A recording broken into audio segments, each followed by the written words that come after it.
Welcome back to Split Decision. This week on episode 16, we're going to preview UFC Vegas 80. Then we're going to draft our top 5 venues. From there, we'll preview our favorite football matchups this weekend. And then as always, we're going to finish up everything with the Q&A with an N. But first, don't forget to go to splitdecisionpod.com where you'll find all of our recent episodes, picks, merch, and more. Again, that is splitdecisionpod.com. All right, let's go.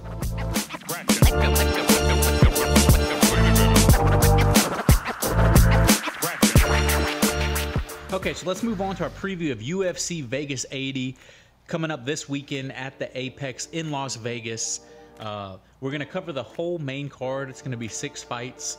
And the first fight we will take a look at is the main card opener. Alexander the Great Ape Hernandez taking on Bill Senior Perfecto Algeo. Hernandez comes in with a 14-6 record overall, 2-3 in his last 5. He did get a win his last fight out. It was in February of this year against Jim Miller. He's taking on Senior Perfecto Algeo. He's 3-2 in his last 5. So a little bit better. He did win his last fight as well with a rear naked choke win. Both guys have been kind of up and down in the UFC. 6-5 for Hernandez, 4-3 for Algeo. So both guys are looking to make, kind of make a run, turn their career around. Not turn it around because neither of them are having horrible careers, but kind of take that next step. Right, start stacking wins instead of just kind of bouncing back and forth. Exactly. How do you think this fight goes? So I'm a fan of Algeo in this fight. I think he's going to beat Hernandez, the slight underdog. Honestly, if Hernandez is going to win this one, I think he needs to control the pace. I think he's going to have to be adaptive to whatever Algeo can do because Algeo is very versatile. He strikes often. He's patient. But honestly, both fighters are good on the ground, good at grappling, good striking. I think it's going to be a close matchup, but I think Bill Algeo wins. I agree with you. I think Algeo wins. One thing to take a look at, Hernandez, the last 2 fights he's lost have both been by finishes. A TKO and a sub. He lost his last 2 losses. Right. Algeo, his last 2 wins have both been finishes. Okay. So I think Algeo comes out, gets the win. I think Algeo gets the finish.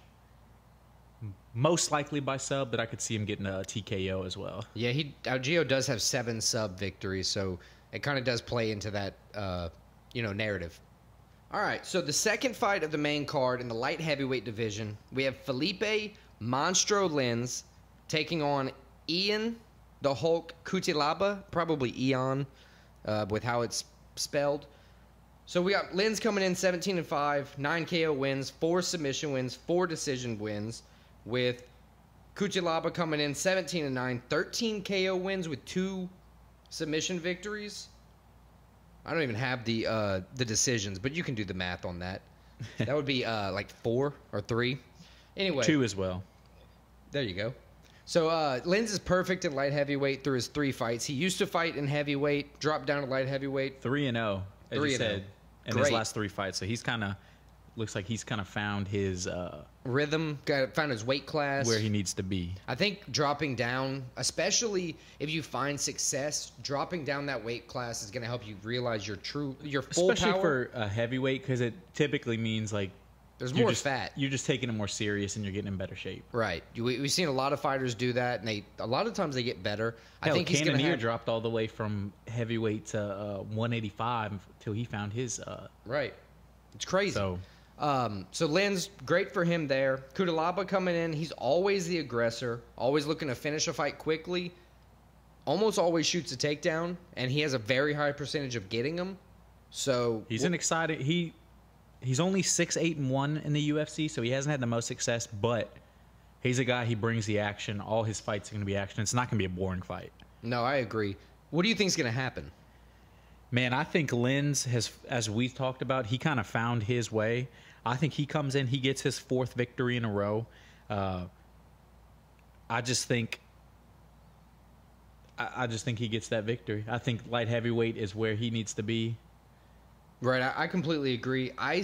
With him as the underdog here, albeit slight, I definitely think he's going to win. I agree with you. I think Lins is going to go 4-0 light heavyweight and continue, in the right weight class for him. All right, so the next fight we're going to take a look at, Drew Dober the 26-12 American, taking on Ricky the Gladiator Glenn, who comes in 22-7 with 2 draws. Drew Dober, 3-2 in his last 5 UFC fights, but he is coming off of a first-round TKO loss to Favola. Before that, 3 straight wins.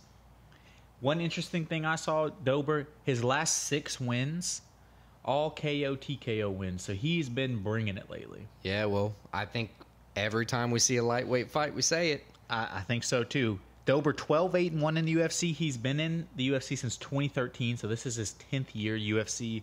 Ricky Glenn, he's also been in the UFC a while, since 2016. Has not seen quite as much success as Drew Dober. He's 4-4-1 overall in the UFC, so he's been real up and down.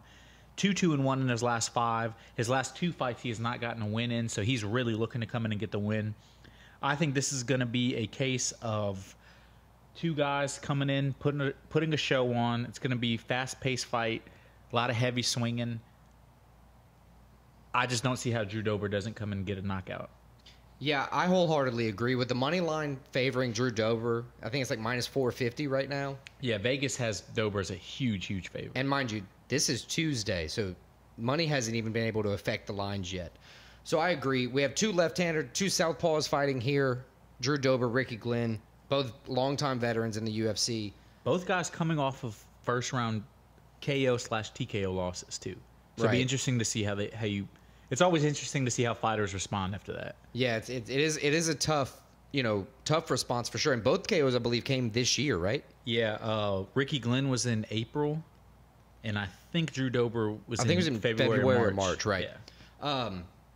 Honestly, with Drew Dober, I think he's going to win early on in the fight, probably a first-round knockout. His biggest advantage is he can get you from range, but he can also knock you out while he's in the clinch. You know, Ricky Glenn does sport that same kind of thing, but we've seen Drew Dober have way more success with it in his time in the UFC. Drew Dober looks like his chin is made out of granite, too. Yeah, very strong chin. Strong chin. And no takedowns, I don't think, are going to be, even a factor in this fight. Even if the fight were to go multiple rounds, I don't think either guy's favoring a takedown here, but I agree. Drew Dober for the W. All right, so for our next matchup, we have Alex. Let's guess the nickname. Probably the Great something, right? The Great White. There you go. Alex the Great Maybe White. The worst of the great nicknames. It's probably... He might be one of the better of the great fighters, though. He is, but that's... The Great White's not a great nickname. No. So we have Alex the Great White Morono taking on Joaquim New Mansa Buckley. Alex Morono's coming in 23-8 in his career, finishing people different kinds of ways with 6 KOs, 7 subs, 9 decisions, and one of those weird others on there. Joaquim Buckley's won 16 fights, lost 6, only knocking out and winning by decision. He never loses or wins by submission. 12 KO victories with 4 decisions. What do you think is going to happen in this fight, Christian? So I think these are 2 guys. Morano comes in. He's 4-1 in his last 5 in the UFC. 12-5-1 overall. So he's been in since 2016. He's been in the UFC for a while. 4 UFC finishes, 2 subs, 2 KO. So as you said, he can do it either way. But it seems like decision is his favorite way to win fights. And he's taking on Buckley, who's 3-2 in his last 5 in the UFC. 6-4 overall. UFC-wise. He's a guy, he has so much talent, and he's so athletic, and you can see it when he fights. He's super flashy. He probably has one of the best highlight knockouts in UFC history when he had the spinning back head kick. Yeah, that was crazy. It was crazy. The guy was holding his leg, and he spun around and kicked him with the other leg. One of the best highlights ever, but he's a guy, he's been super inconsistent in UFC. So it's always hard to see how Buckley's going to come out and fight. I think Morano, just with the experience, I think he comes in and gets the win. I think he can win more ways than Buckley can. So as long as he doesn't get KO'd, I think he probably wins this fight by decision. I can't argue with anything there. I think we differ on the pick here, but you're not saying anything that doesn't hold true. Joaquim Buckley does stand a very good chance of getting a knockout victory here with his power, but if he isn't careful, I do believe Alex Morono can, get this victory, kind of stolen from him or stolen from Buckley due to Buckley having that kind of crazy performance style, being willing to go out there and, take some hot shots to deal some damage as well. Yeah, I think the 2 outcomes of this fight are either Buckley with a highlight KO or Morano probably by decision, and I'm leaning more towards Morano by decision. Cool. My pick is Buckley, so this is the first one we differed on so far. So good luck to you, sir. All right, so now let's move on to the co-main event of the evening. Joe Bodybags Pfeiffer taking on Abdul Razak Al Hassan. Yep. Al Hassan, Judo Thunder. 2 Americans. Pfeiffer comes in 11-2 overall. He has 4 straight wins, though, all 4 by TKO. He's 2-0 in the UFC. Both UFC wins are first-round TKO wins, so he's a guy that comes out and he has delivered. He's taken on Al Hassan Judo Thunder, 2-3 in his last 5, 6-4 overall in the UFC, so he's kind of been up and down, but he is coming off of an impressive second-round KO win.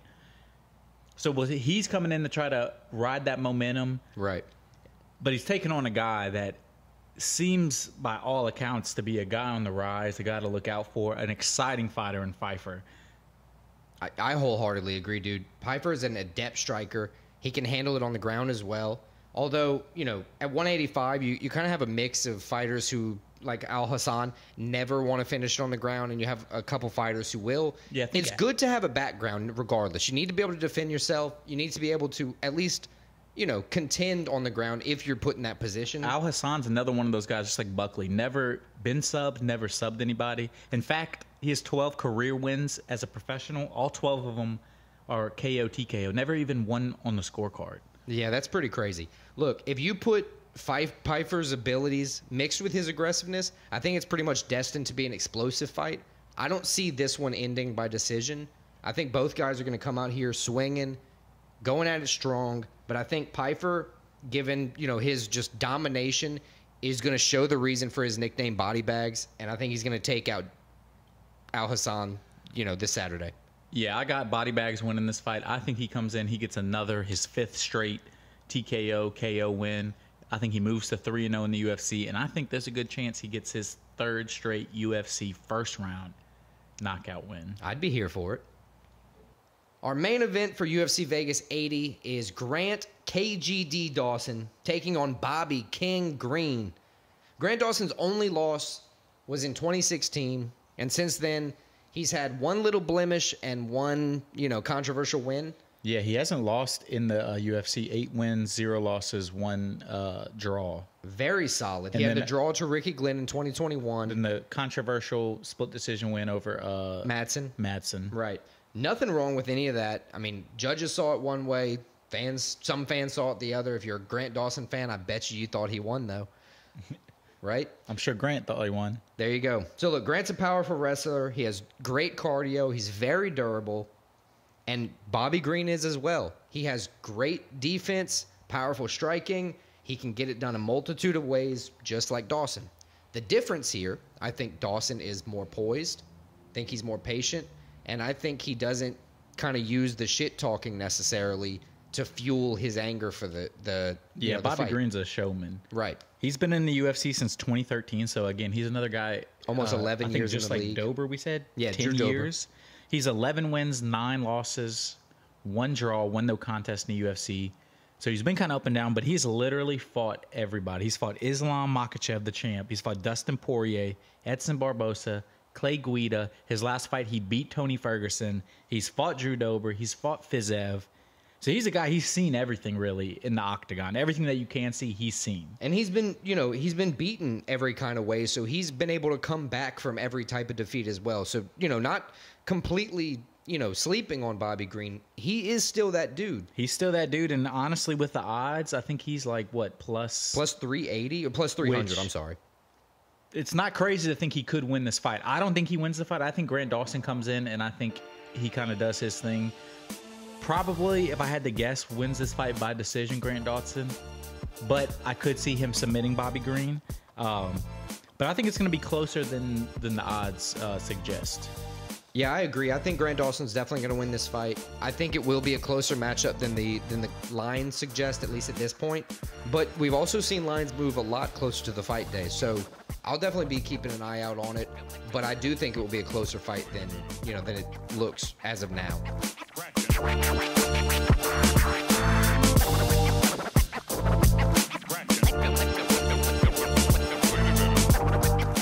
All right, so let's jump into our top 5 this week. This one is kind of themed. Since we're back in Vegas, We're going to do the top 5 venues, our top 5 venues. Vegas has probably some of the best venues, some famous venues in America, in the world. So that's what we're going to do. And again, this is our 3rd week, I think, doing the draft format. So we can't have the same picks. We're going to go back and forth, do a snake draft, get our top 5. Then you can vote on all of our socials to see who has the better top 5. So I think this week it's my turn to go first. Yes, sir.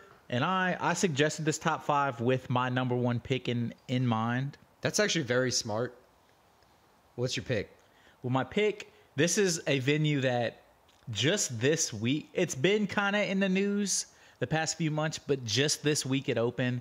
And some of the images and videos that came out this week of this venue, the inside of it, were just absolutely mind-blowing.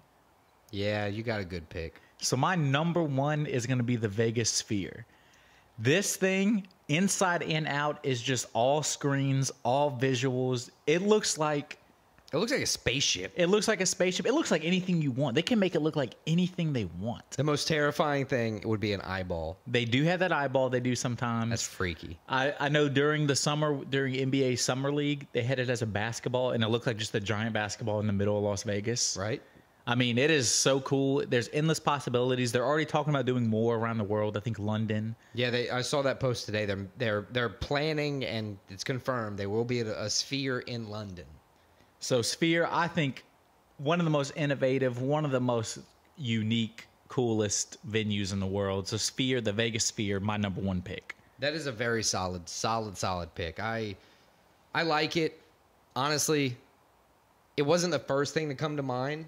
Just because it's very new, you know, they've only had U2's the only thing that's been there. I think they did opening weekend there. Yeah, why do they get to win? I don't know, but it made me even like U2 a lot. Right, like I'd go see anyone there. So good pick. My first pick is an iconic stadium or venue. Sorry, not stadium.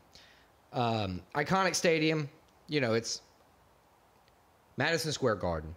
Oh, I had that one on my pick. You know, I had that one on my list. Name droppable in any. I mean, its motto is the world's most famous arena. Right. So everybody who's anybody has played there. It's been across for decades. Just a great, iconic. You know, an venue. Interesting thing: the guy that owns MSG and the New York Knicks and New York Rangers, right, is actually the guy that owns the Sphere. Well, this dude is a genius.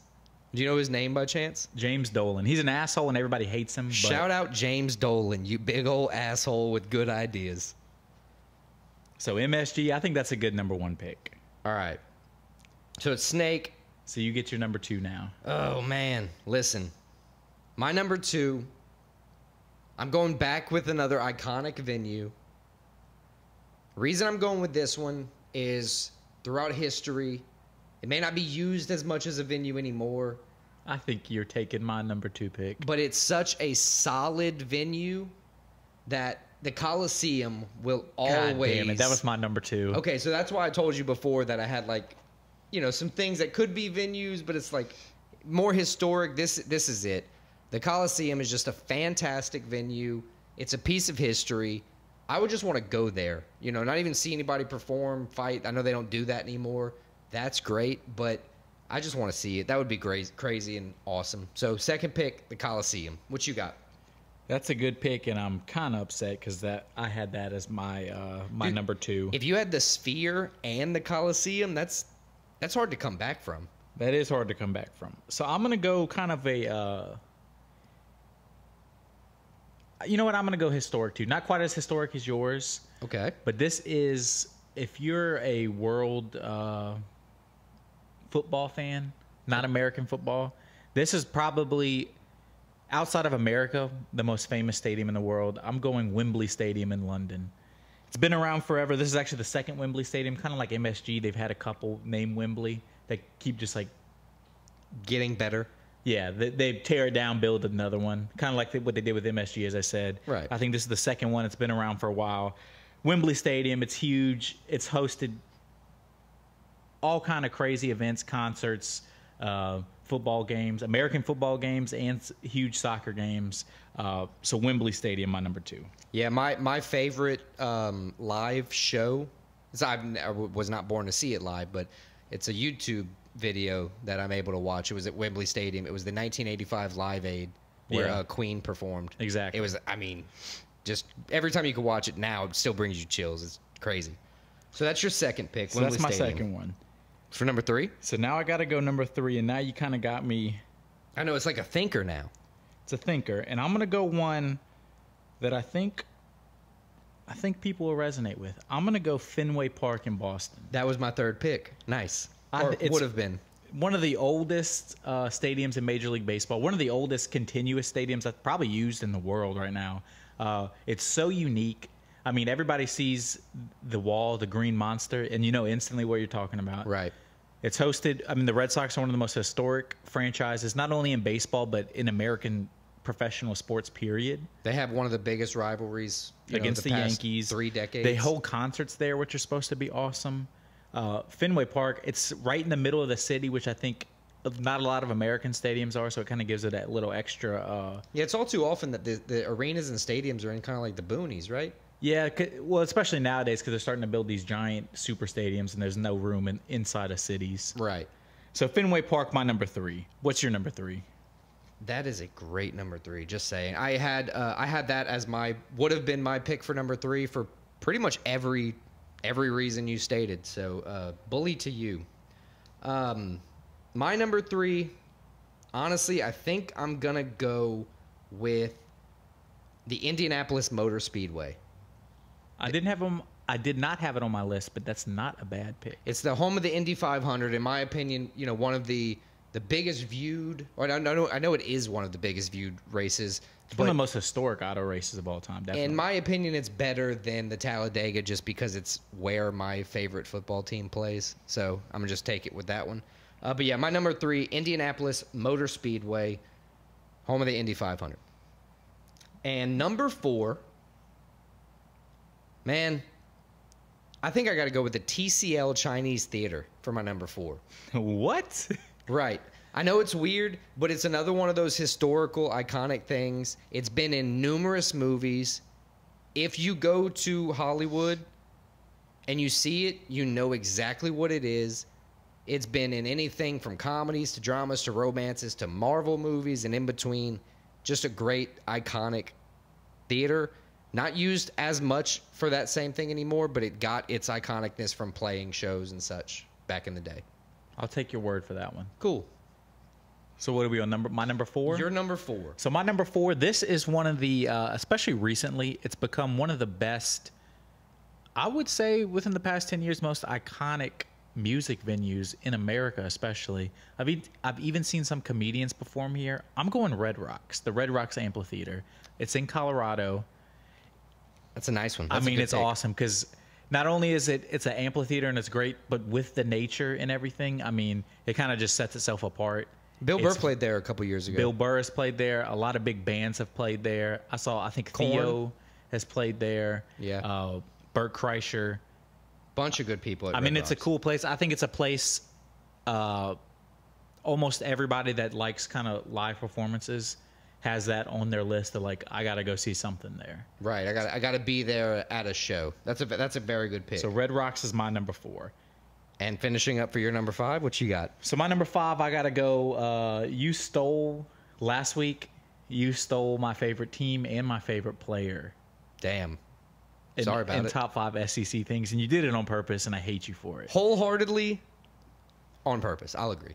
So for my number 5, I'm going my favorite stadium. I'm going LSU's Tiger Stadium, the loudest stadium in America, I believe, in college football. They've literally had earthquakes occur there. Right. They were measurable. I've heard that before. Over 100,000. When it's a good game at night and LSU's good, it's one of the best stadiums you can be in, best atmospheres. It's loud. It's intimidating.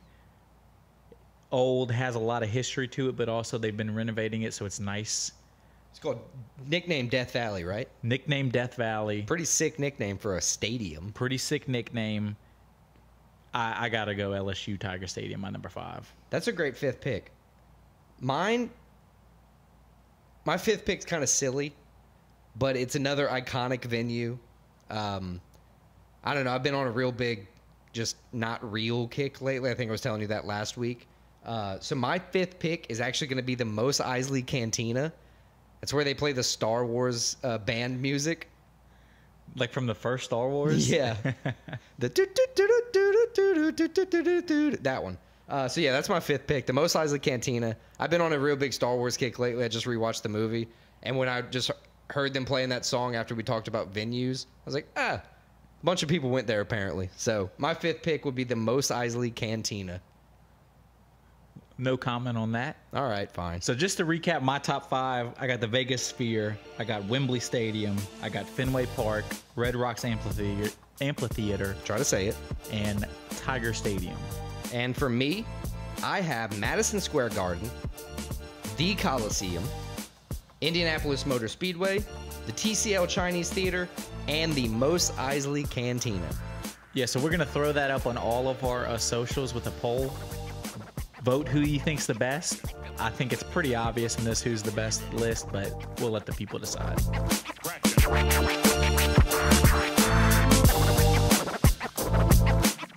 All right, so to kick off week 6 of our favorite college football games, first one we have covering is the ranked 23 LSU Tigers versus the ranked 21 Missouri Tigers.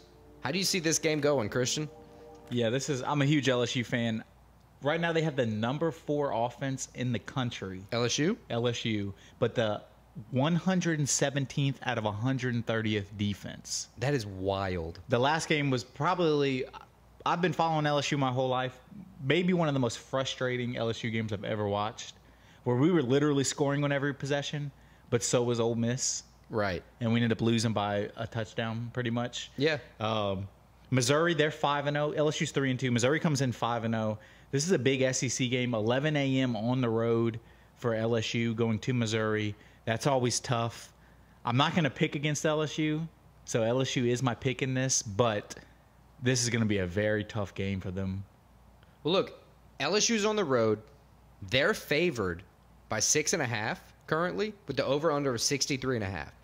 I think it's definitely going to be more than 63.5. It's going to be a high-scoring game. Right. As you said, LSU has shown not really even a heartbeat of defense so far this season, but has shown so much offense. It's like there's 2 different teams playing on the field. It's incredible. But I side with you. I pick LSU, although that rocky showing against Ole Miss last week, it makes me worry. But I stick with them. LSU for the pick.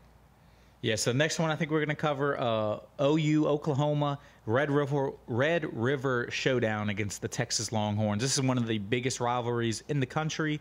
They always play at a neutral site in Dallas. Both teams come in ranked. Both teams come in undefeated. I believe Texas number 3, OU number 12. Right. Both teams 5-0. I think this is going to be a great game. It's also at 11 a.m. our time, Central Time, so it's kind of an early game. I honestly think this could go either way, but I'm leaning Texas. I think Texas gets it done. I lean Texas as well. On this one, I read that both teams so far this season are allowing under 15 points a game, which is crazy. I think Texas has the most impressive win maybe of the season right now, at going to Alabama and getting a win. Yeah, So when that's you also win something to against keep- Alabama, that Not even just against Alabama, going to Tuscaloosa and getting a win, that's impressive. And by double digits. I agree. I think the Texas win, they won by double digits against 10 Alabama. points. It was 34-24. Damn. Nick Saban's worst home loss since he's been the coach at Alabama. That's crazy. Yeah, Yeah. look, say that again, and I'm going Texas all the way. Texas is favored minus 250 on the money line, favored by 6.5. Again, we have an over-under of 60.5. I think Texas may not win by 6.5, but I think that over is definitely going to hit. I don't know. You said the defense, both defenses are pretty good, so you never know. I don't know anything about college either, so we'll see.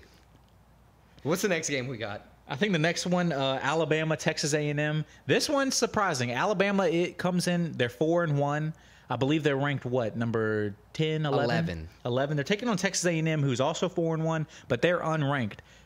They're playing in College Station, so at Texas A&M, but Alabama obviously favored, as you would think, but not favored by as much as a lot of people think. The money line was only -135, which is surprising given it's Alabama versus Texas A&M. Although Texas A&M does usually give Alabama a pretty tough test. So that was actually what I was going to ask. Is this one of the toughest matchups of the year for both teams?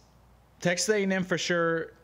Usually A&M has played Alabama pretty well. I think they beat them. It was either last year or the year before.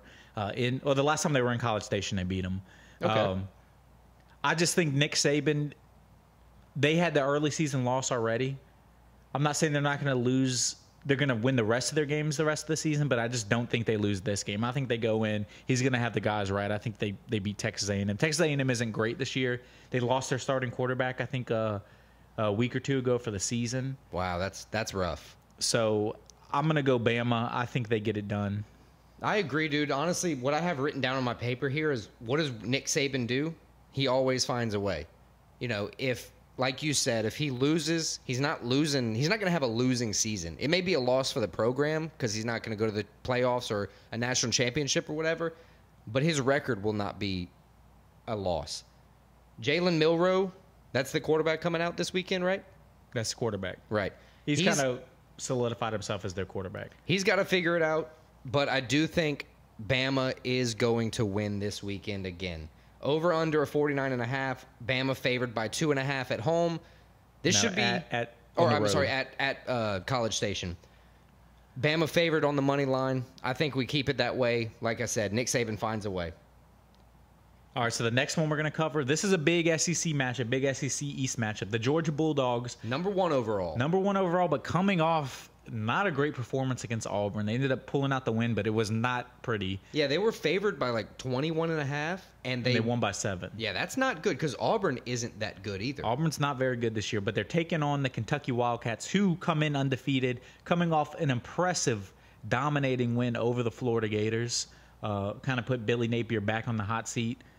Our guy, Billy Napier from Lafayette, our coach at UL, so we're fans of him. Shout out ULL. Kentucky, part of my French, beat the shit out of Florida.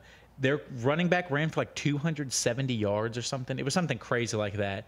I would love for Kentucky to come in and get this win. I'm pulling for Kentucky to get this win, but I think Georgia's going to have an improved performance.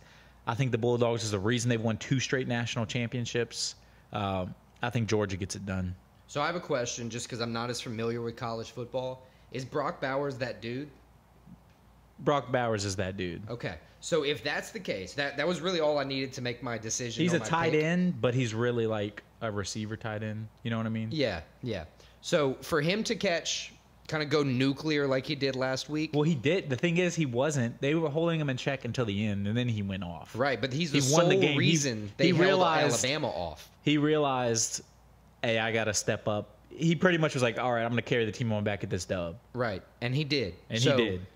That's what I wanted to know. The Wildcats, if they're going to win this game, they're going to get the upset. They need to take the ball first. They need to score early, get momentum on their side. Their key to the game is running the ball and pretty much having possession of the ball. Right. Get the ball first. Don't give Georgia a chance to go down and get a quick score and get your defense tired early. No, you need to get the ball, control the clock. Even so, I think Georgia wins, but I think that is the best key for Kentucky to get out there and at least attempt a victory on Saturday. All right, so the last college game we're going to cover before we jump to week 5 of the NFL. Let me say it. The Dame. He means the Notre Dame Fighting Irish. There we go. Taking on the Louisville Cardinals.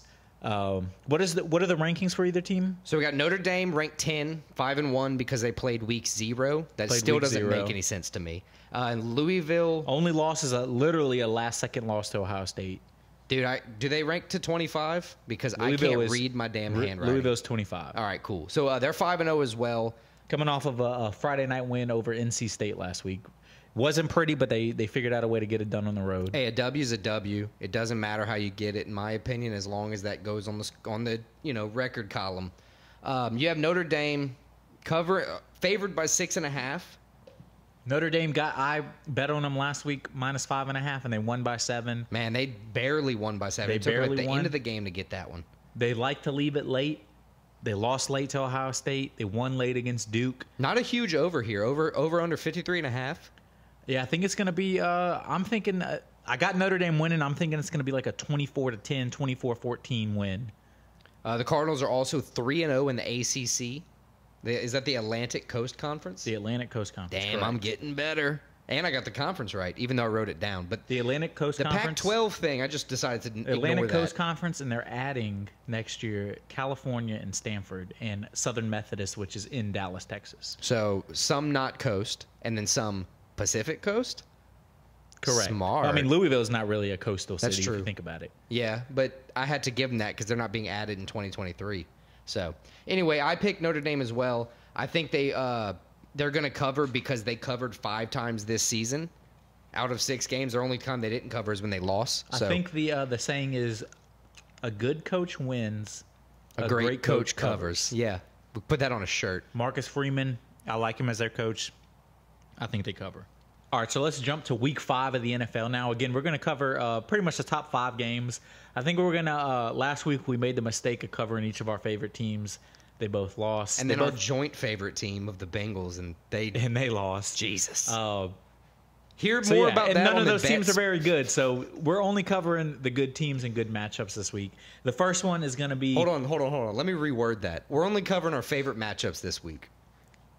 Yes. And the first one is going to be in London, second straight London game for the Jaguars, and they're hosting the Buffalo Bills. Shout out to London. They finally get to see a good team. At least the Bills, one of the best teams in the NFL, is going to go show off there. Are the jet-lagged Bills going to be good enough to beat the, I guess, home team London Jaguars this time? I'm pretty sure this counts as a home game for the Jags. Jags coming off their most impressive performance of the season. The Toy Story game. The Toy Story game, but it was against the Falcons, who played like atrocious. Dude, they're absolute children. Yeah. They played like Andy playing Everybody with except toys. for Bijan Robinson on that team is not that good. It was an absolute travesty to watch. And then the Falcons. Bills coming off probably the most impressive win in the NFL this season. Trumping just the Dolphins. Demolishing the Dolphins. Yeah, it was very, very good. I think the Bills come in. I think it's probably going to be a little. It's the NFL. They're not going to come in and blow teams out week in and week out. So I think it's going to be a close game. But I think the Bills get it done. Josh Allen. It seems like after his first week, where he even said it was my fault that we lost, and they lost that game against the Jets. Since then, he's been balling out. Stephon Diggs has been balling out. Their defense has been balling out. The whole team seems motivated. I think the Bills get it done. Yeah, you have a quarterback like Josh Allen who can consistently pass the ball well, who can run the ball, take a hit when he has to. He loves to take hits. He doesn't need a play like the tush push with the Eagles to get the 4th down. He gets the body going. I agree with you. I think the Bills are going to win. They're favored by 5.5 technically on the road with an over-under of 49 points. I think the Bills win. I don't know if they cover just yet. I want to take a quick, longer look at it before I decide there. All right, so go ahead. The next one is we're going to cover maybe the most intense rivalry in the NFL, Ravens-Steelers. Steelers coming off a pitiful performance in their last game. Right, it's like there's 16 good teams and 16 bad teams this season. Very, very strange. There's teams that are just playing absolutely horrible. The Steelers are one of them. Kenny Pickett's really struggling. Their offense is struggling. And they're taking on the Ravens, who... They haven't been doing that great either, but it feels like they're starting to click a little bit. 3-1. Nobody's really talking about them, which I think is a good thing for them. That's the common Kirk Cousins thing with the Vikings, is nobody's talking about them. They're quietly good. I guess not. But I think the this season. Ravens and Lamar Jackson are better than the Vikings and Kirk Cousins. Now, does that have anything to do with Lamar Jackson finally figuring out how to pass the ball accurately a little bit better? That's a or good is it thing. because he has some weapons with Zay Flowers and people like that? Probably a little bit of both. And I think the Ravens, not just the Ravens, but Lamar Jackson, really, as you just said. Yeah. He's figuring out how to effectively play NFL quarterback and win games. In his style. That's one of the things people kind of have been complaining about with the Bears is, at the end of last season, Justin Fields kind of showed out.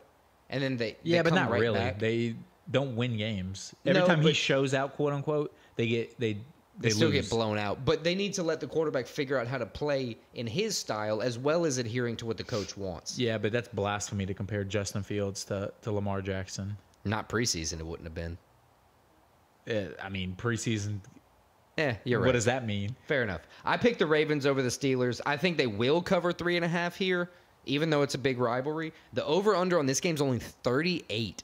Yes, because the Steelers' offense is so god-awful. I probably is going to be an under game with the Steelers losing, like 17-3? 17-6. There you go. But yeah, I got the Ravens as well. Did I say the Ravens? I meant the Ravens if I didn't. So Ravens, we both agree Ravens getting the dub. The next game we're going to cover is a team, the LA Rams. I really don't know what to think about them. They're not that good, but they've won a couple games, but they've also looked horrible in a couple games, and they're taking on the Eagles, who haven't really hit their stride yet, but they're 4-0, and they look like a team that is poised to make another Super Bowl run, if I'm being honest. Yeah, I wholeheartedly agree. The Eagles, unstoppable on 4th and short. Yeah, you mentioned it when we covered the Bills. The tush push. I mean, that ungodly maybe play. the best offensive line in the NFL, and Jalen Hurts is probably the strongest quarterback in the NFL. He squats like 600 pounds. Dude, that's absolutely insane. I don't think he needs the tush push, to be quite honest with you. It doesn't hurt. No, I definitely don't think it hurts. But I do think the Eagles are going to beat the Rams. There's something been different since the Rams won the Super Bowl with Matt Stafford. It's like they sold their soul to the devil, and like they're not having to pay for it for the next 20 they're not years gonna be or good. something. Like I don't know. Maybe this is my other theory. Maybe it has something to do with the whitest team in NFL. Matt Stafford only throws it to white receivers historically. It's the weirdest stat. Cooper Kupp is hurt. He's not playing. Yeah, but he's replaced him with that guy's pretty much white. You're right. It's weird. I think he's more like Samoan, maybe. The number His name's one like guy. Puka. The number one guy for Matt Stafford has always just been a white dude. It's Calvin very Johnson, not white. Weird. Only a couple years. Only a couple years? What are you talking about? And Matt Stafford has been in the league for like 15. Calvin Johnson was his best receiver for most of his career. No, Yes, man. look up the stats. Calvin Johnson has been retired for like 30 years at this point. Calvin Johnson, I guarantee, is Matt Stafford's like all-time best receiver. He probably is. Except for Cooper Kupp is a far by second now that I'm thinking about it. Oh, well. Anyway, the Rams, I think, are going to get absolutely torched here. Over under 50.5. What do you think happens on it? We keep going under in these NFL games, so I'm going to go over on this one. I think the Eagles win. I think it's like something 31-24, something like that. Okay, that's cool. I like it. We both agree Eagles over the Rams. Chiefs versus Vikings. This is a complete opposite record matchup. Colors. This is going to be a dog walk. It's in Minnesota, so I'm not going to say that. I think it's going to end up being a close game. The Chiefs haven't looked great. I think this Taylor Swift thing, honestly, has kind of been a distraction. They did not look good against the Jets. No, but doesn't matter. They find ways to win. They find ways to win against the Jets and Zach Wilson. Even though, shout out, Zach Wilson went off. Best game of his career. He outplayed Patrick Mahomes. Best game of his career. That was life so far. He knew Taylor Swift was in the building. He had the ball out. He knew, not that she was in the building, but he knew there were some people watching. Dude, no. Zach Wilson knew Donna Kelsey was in the building. He was playing for her heart. He wanted to holla at that girl after the game so bad. He wasn't looking at Taylor Swift. He's going for Kelsey's mom. So I think maybe he's a big Wolverine fan. He could be. I think the Vikings are absolutely atrocious. Kirk Cousins is on his last year with the Vikings. I don't think they're that bad. They're losing games, but it's just like they were last year. They were losing close games, or winning close games. This year they're just losing them. Right. So I think this is going to be a close game. I think they lose it, but I think it's going to be a lot closer than people think. Do you think the Chiefs are going to cover 5.5? No. I think it's a 3-point Chiefs win. I'm going to go like 24-21 Chiefs. 24-21. That is the under if that happens, because the over-under is 53. There we go. And I don't think Taylor Swift makes it out to Minneapolis. I think she's got a tour date right around the corner. We'll see. All right, last game. What we got? Sunday Night Football, one of the biggest historical rivalries in the NFL. Cowboys, 49ers, two of the hottest teams in the NFL. I think the Cowboys are going to cowboy in this game. I think 49ers, they're on a roll. Christian McCaffrey is just unstoppable right now. So is this the game where he doesn't get the touchdown finally, or is this the game where he extends the streak again? Dallas is arguably the toughest defense in the NFL this year, at least so far, not allowing hardly any points against them. I don't know what to think of this one. Like this is a tough one, dude. The Niners are favored by 3.5. They're at home, so that pretty much just gives them a half-point favorite. Over under a 45 suggests it's going to be low scoring. I think it's going to be a low scoring game. I'm thinking like a 21-17 game. Who do you have winning? I think I got the Niners. I don't think Dallas is going to go to San Francisco. If it was in Dallas... You think you take the home team kind of no matter what on this matchup? Well, I take that back, though, because if it was in Dallas, the last time the Niners played in Dallas, they had arguably more fans in Dallas than the Cowboys. They travel very well. A big problem for me with Dallas is no matter how good they are any year, they find ways to win weird games on the road and lose weird games at home. Well, the problem is their stadium is such a destination to go to. That everybody goes. That no matter everybody's who you like, are. oh, my team's playing in Dallas this year. I'm going to go to that game. And it's a pretty good central part. I mean, and it's a good Central Park, big airport, easy to get to. Yeah. But yeah, I think the 49ers, I think it's going to be a close game. I think it's probably going to be the best game of this weekend. I love it when Sunday Night Football in the prime, not only Sunday Night Football, but like the primetime games are actually like the best matchups of the weekend. And I think this is one of them. Yeah, and you're usually not disappointed with a bad football game where, like, Thursday night football. Thursday night is Washington versus Chicago. Like, right, like, nobody. I'm going to watch it. Don't get me wrong. Yeah, it's football. I'm there. But it's not going to be the most exciting or my favorite game ever. But, yeah, I think the 49ers get it done. I think you said 3.5 was the... 3.5's the line. Yeah, so I think they win by 4. I'm going to say 21-17, 49ers. McCaffrey gets a touchdown. Brock Purdy balls out. All right, I agree. I think the 49ers are going to win, but I'm leaving it at that. I can't say further because I don't know, man. Christian McCaffrey riding that lightning on a touchdown streak like that is hard, especially playing a defense like Dallas. I guess we'll see Sunday night.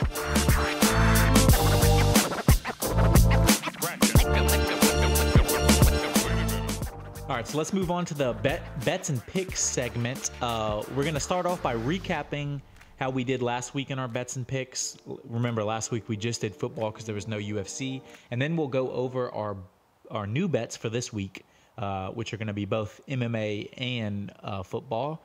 So how'd you do last week in your picks, Alex? We did 10 total picks, 5 college, 5 NFL. I did 40%, 4 and 6 for me overall. Oof. It was bad. I picked LSU. I picked the Utes. I think we both got those. So I think we had the same college picks, right? Right. We had LSU, Utah, USC, Texas, and the Dame. And Notre Dame. So we lost the first 2 with Utah and LSU, and then won the last 3 you named. Brandon, going on to NFL because there were no UFC. These were my picks in order. We had the same picks except for Buffalo, Miami, which I picked Buffalo. Thank God. I picked the Colts, the Saints, the Dolphins, the Bengals, and then the Chiefs. I went 1 and 5. 1 and 4.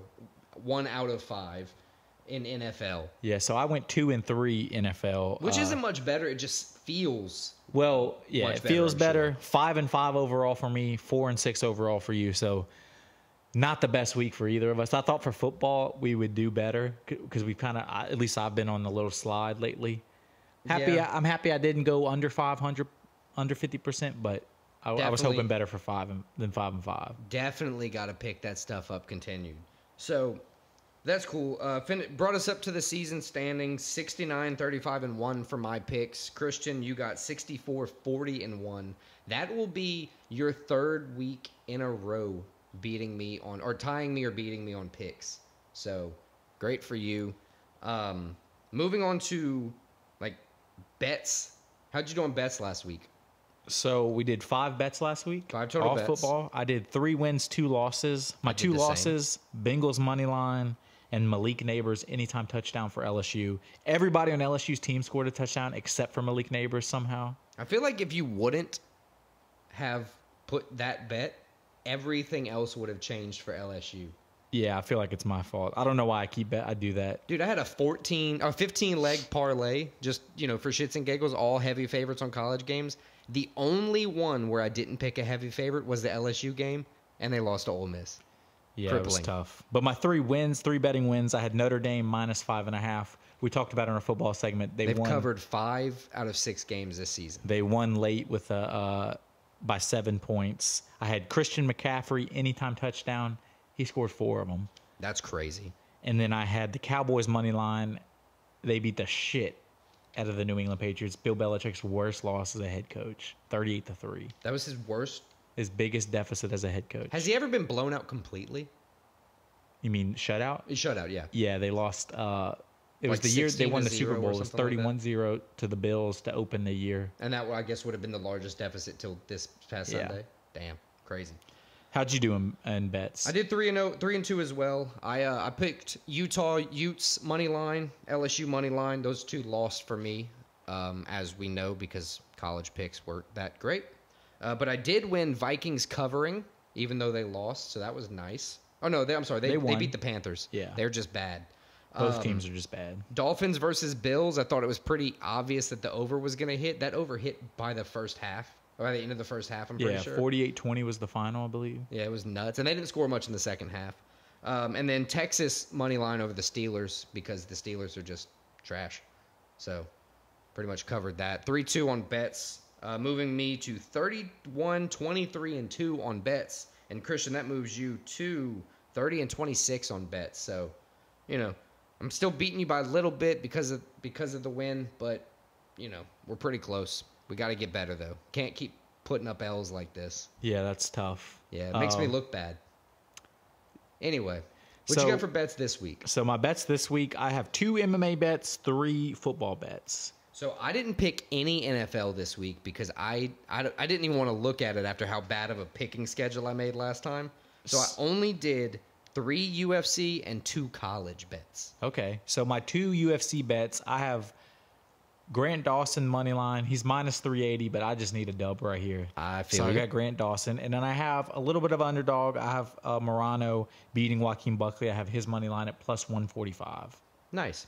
My first UFC bet is Bill Algeo money line. He's a slight favorite. I think it's like -140. I was gonna say -140, -145. I think he's more poised. I think he's gonna go and get the dub, like I said previously in the video or the pod, I should say.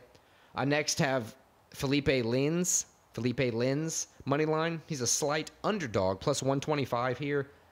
I think him moving down from heavyweight a few fights ago and then now being 3-0 at light heavyweight, being more comfortable at that weight is just going to give him more poise, create the victory path for him for this fight. And then third for UFC, I have Drew Dober, Ricky Glenn under. I just think this one's going to end in a quick knockout by Dober. But in the event that he gets caught, I put the under just to be a little bit more safe. So my college bets, I have 2 college bets, 1 NFL. College bets, I have Washington State money line +135. They're playing at UCLA. They're a better team. They're ranked 13. UCLA is not ranked. UCLA is pretty much only favored because they're at home. I think Washington State, I like them. I think they get the dub. And then I have Alabama over Texas A&M. Alabama money line -135. I think that's great value for an Alabama money line. Yeah, that is. My college bets, I didn't want to do it too much, but after LSU showed the showing they did, man, I'm picking Missouri covering 6.5. I still think LSU is going to win, but I don't think they win by much. I think it's going to be a close game, very high-scoring game because the lack of defense from LSU, but I do think Missouri is going to cover 6.5. And my last bet for the weekend, college football, everything, Wildcats versus Bulldogs over 47.5. I think we're pretty much certain that the Bulldogs are going to put up 28 to 35 points. It's going to be about the Wildcats finding a way to put up 14 to 21 of their own, you know, covering as much as they can of the deficit against the Bulldogs as they can. Yeah, my one NFL bet is the 49ers money line over the Cowboys -170. I think they get it done at home. I think so as well, but that's going to be a tough matchup. You know, great defenses with Dallas hasn't had to use their offense as much, so it's going to kind of remain to be seen how they're going to click. So I like it. Yeah, I'm banking on Dak being Dak.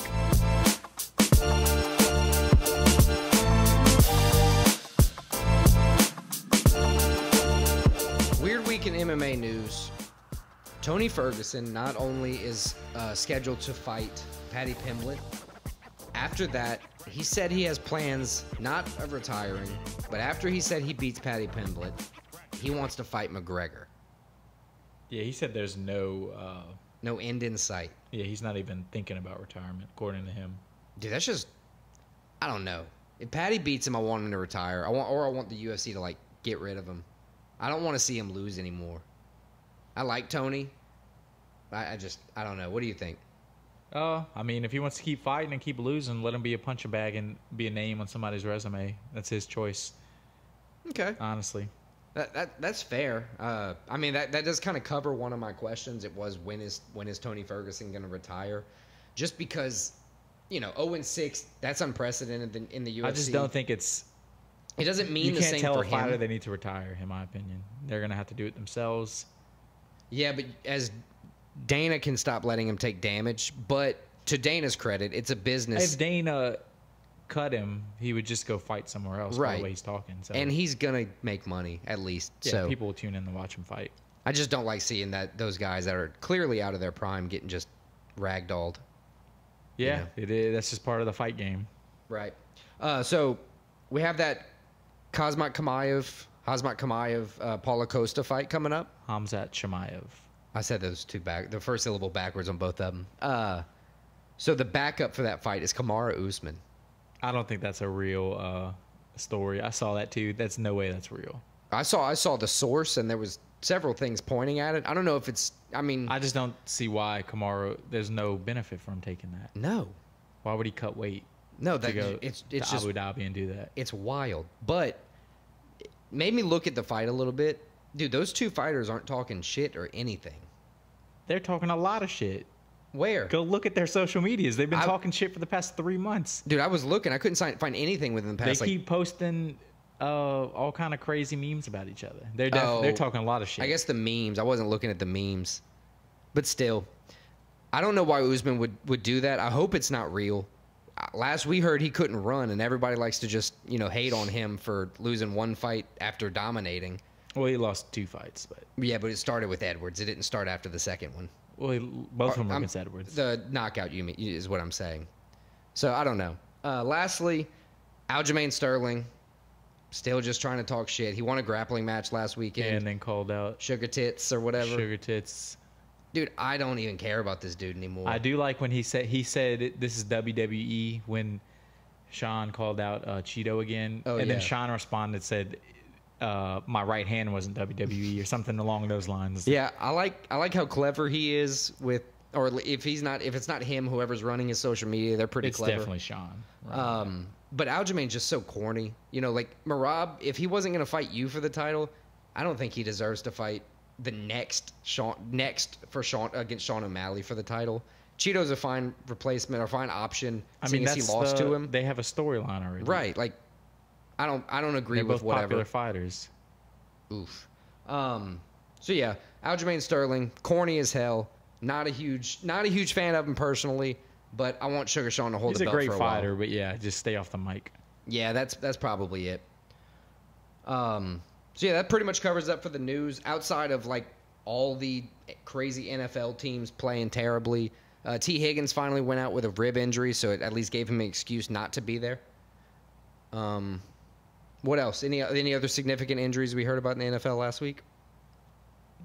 Nothing that comes to mind. I saw Aaron Rodgers was like way ahead of schedule, already walking putting weight like on lightly with no cast, just lightly with crutches. Yeah, apparently he had some kind of new surgery that's Joe semi-experimental, but Joe Rogan had like a cadaver graft on his, didn't he, at one point? So it's like a dead person's ACL. Something like that. It was something called a bridge gap or something like that. And it's supposed to make it even stronger once it heals. Something like that. I'm pretty sure that's one of those things you got to go to like Germany or some shit. Cambodia or some crazy. Although place. I think he only went to LA, but he went to some great doctor. Yeah. So I mean, I guess the current report is saying that he's trying to come back the end of the year if they were like playoff ready. I just don't see them being playoff ready or him coming back. I could see him coming back just because it's Aaron Rodgers, but they got to start winning some games if they want to be playoff ready. Last bit of NFL. This is a mixture of news and question, and I think that's pretty much going to cover us for the day. John Jones's brother. Oof. Right, dude, that is wild. CTE's a motherfucker. Runs in the family with them two guys being crazy, getting arrested in Vegas. This is way beyond John Jones. Anything John Jones has done. John Jones is fucked up when he's doing this. His brother is just crazy. I think he's just crazy, hitting the head too much. So I guess the question that we can just avoid altogether is, does it run in the family?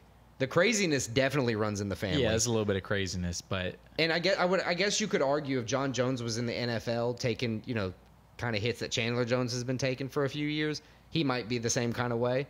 But, that's not good for Chandler Jones, talking all kind of crazy shit on Twitter or X, whatever you call it now. Then gets arrested. Then he gets arrested, and then he said Josh McDaniels killed Aaron Hernandez. Right. But Aaron Hernandez was his dude.